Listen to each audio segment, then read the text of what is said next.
Dicas de saúde, beleza e comportamento você ouve no Saúde e Bem-Estar.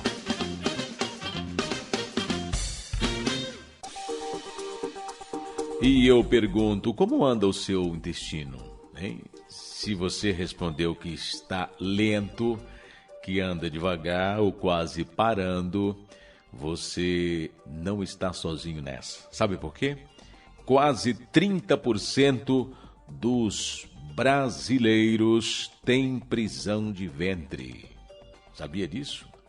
Quase 30% dos brasileiros têm prisão de ventre. Sobre este assunto eu converso hoje aqui no programa com o cirurgião do aparelho digestivo do Hospital Moriá, Dr. Arceu Scanavini Neto.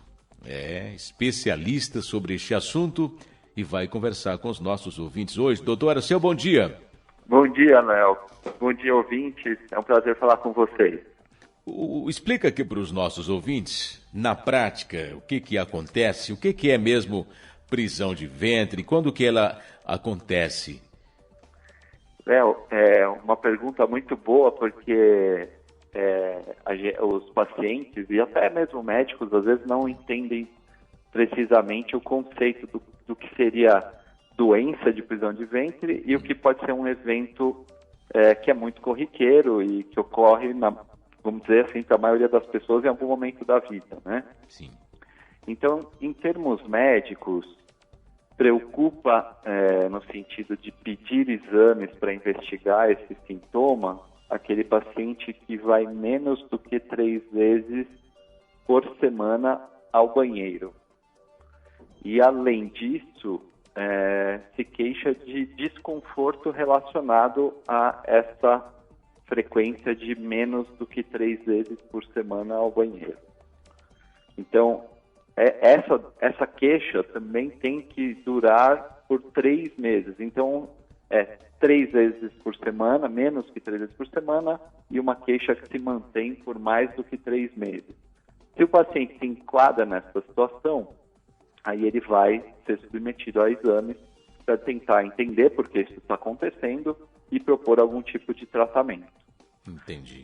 Eventualmente, se você fica uma semana com o intestino mais preso, aí, em geral, é uma situação que exige recomendações sobre dieta, sobre hidratação, estilo de vida, e com essas medidas, em geral, a gente consegue reverter o sintoma.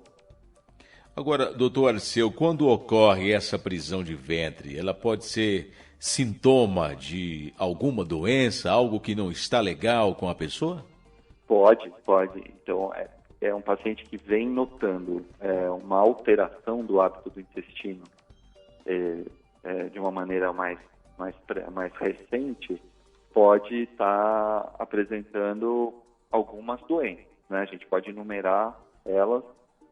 Por exemplo, o que mais preocupa a gente é a questão de câncer de intestino, né? Câncer de intestino é uma doença que vai estreitando o intestino e isso pode alterar a forma e a frequência que a pessoa vai no banheiro, né? Então, é a doença que a gente mais se preocupa, porque ela, quando descoberta em fases precoces, permite o tratamento, permite a cirurgia com grandes chances de cura, né?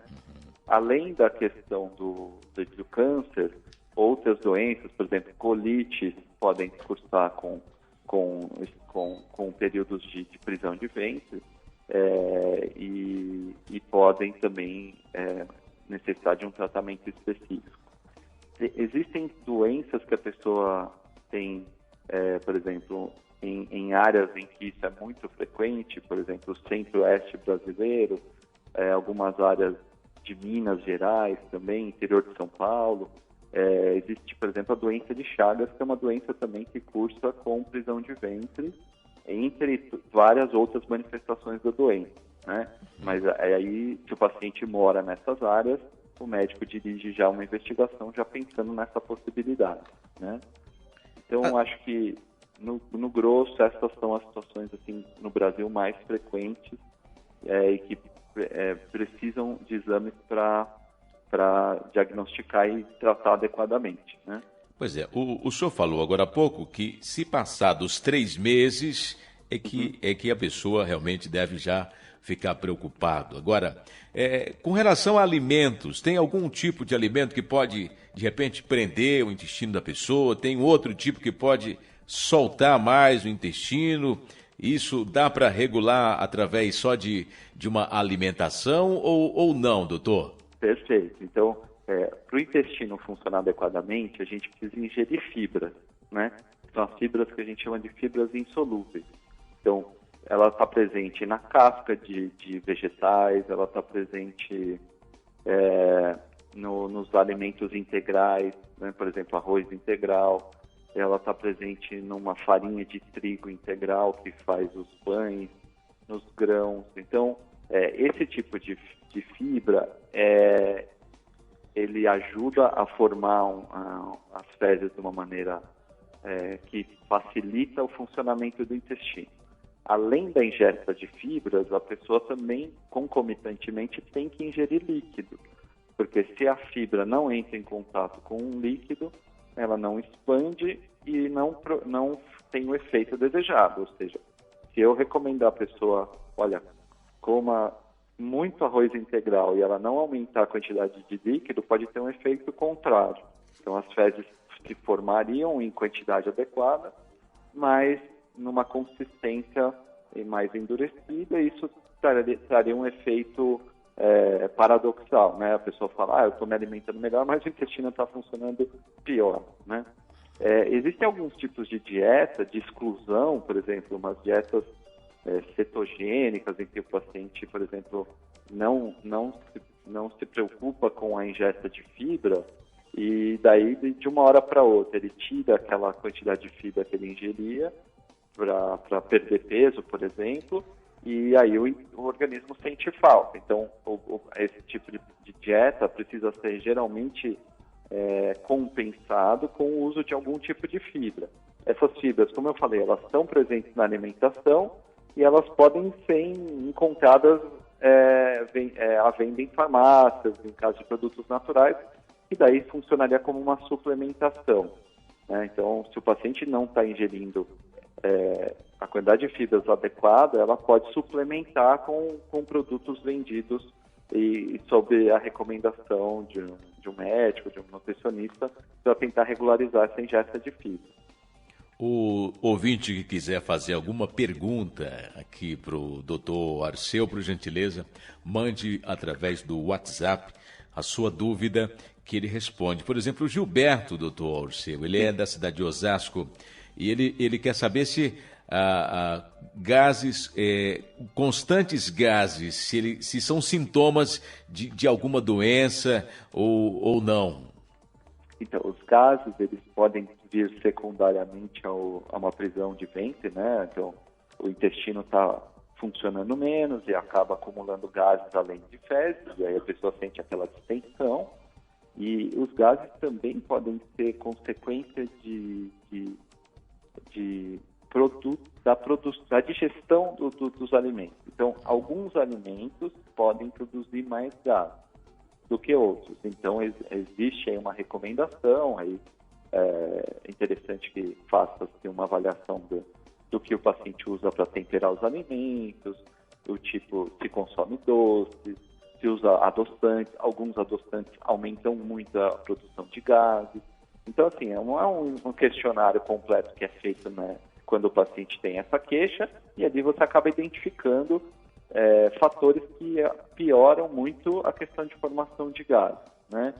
Se concomitantemente o intestino está mais preso, a gente vai abordar também a questão do intestino preso, e se houver melhora do hábito intestinal, às vezes a questão dos gases também se alivia. Alimentos, por exemplo, se comenta muito a questão de leite, né? O leite, um dos sintomas iniciais da perda que o organismo pode desenvolver ao longo da vida de digerir o leite, pode começar, por exemplo, com um aumento da produção de gases, e isso é feito exame específico. Se detectado isso, aí pode orientar o paciente como que ele reporia o leite por uma opção que produzisse menos gases para ele.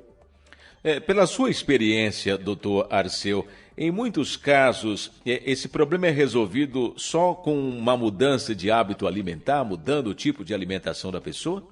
Sem dúvida. A maioria dos casos que preenchem o critério, né, para a realização dos exames, a gente identifica, primeiro, a ausência de doença, né? Então, vou fazer primeiro os exames para afastar que existe uma doença.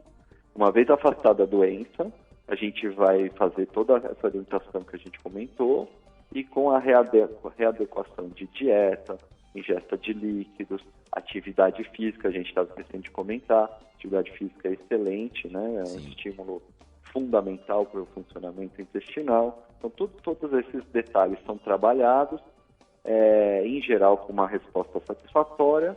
Não havendo uma resposta imediata adequada, a gente passa, por exemplo, para uso até de fisioterapia, que pode ajudar pacientes com conceitos de melhor entendimento do funcionamento do organismo e do intestino, como que a pessoa pode facilitar também o funcionamento do intestino. A pessoa que trabalha muito tempo, muitas horas sentadas, será que essa pessoa também pode piorar esse quadro? Com certeza, Léo. Esse é um dos aspectos que a gente no consultório sempre lembra de perguntar. E ficar muitas horas na mesma posição, sentado, é ruim para inúmeros aspectos. Para o intestino, com certeza, é algo que atrapalha o funcionamento do intestino. Mas, assim, a literatura médica está encontrando evidências de que ficar muito tempo sentado impacta até em risco de mortalidade por eventos cardiovasculares, para a gente ter uma noção da importância que é esse vício que a gente adquiriu ao longo da evolução das profissões, de criação de ambientes fechados e de escritórios e tal. É uma coisa que está se voltando muita atenção para essa questão, sim. A Carmen, nossa ouvinte da Vila Piauí, ela tem uma dúvida e pergunta o seguinte: o inchaço na barriga, ela pergunta se é sinal de que o intestino não está bem, doutor. Pode ser um sinal, sim. Pode ser um sinal inicial e, como eu disse, merece investigação adequada, sim. Pode ser um início de algo que, se for esperar, né, para dar mais sintomas, pode depois se detectar algum problema numa situação mais grave do que seria se detectada precocemente. Agora, os laxantes, né, que são vendidos em farmácias, podemos tomar quando temos essa sensação de prisão de ventre ou o senhor não recomenda isso? A gente não recomenda porque existem laxantes bons e muitos laxantes ruins. O que é um laxante ruim? Laxante ruim é aquele que funciona bem, mas que leva a uma dependência. A pessoa fica viciada e, como toda droga, é um vício que demanda aumento do consumo, ou seja, a pessoa tomava um comprimido, uma medida funcionava, daqui a um mês você tem que tomar 2 comprimidos ou 2 medidas, e assim vai aumentando a dose para ter o mesmo efeito. E o pior disso é que são medicamentos que irritam o intestino, então geram depois um problema mais grave e mais difícil de ser resolvido lá na frente. Aí as chances de você resolver, por exemplo, só com reeducação alimentar e com todas aquelas medidas mais simples, acaba diminuindo e os casos acabam tendo resoluções mais complexas, né? Então, mesmo que se for preciso recorrer a um laxante, que seja com a orientação do profissional, do médico. Perfeito. A gente sabe quais aqueles que são as melhores opções para se utilizar, né? Então, é recomendado que sempre tenha algum tipo de orientação para começar a usar de uma maneira mais regular e crônica. Né? Ok. Muito boa a sua participação aqui no programa. Eu quero agradecer, viu, doutor Arceu? Um abraço para o senhor, para a sua equipe. Eu agradeço a todos vocês, os ouvintes. Um bom dia para todos. Tá aí. Conversamos com o cirurgião do aparelho digestivo do Hospital Moriá, doutor Arceu Scanavini Neto, e aqui nós falamos sobre prisão de ventre.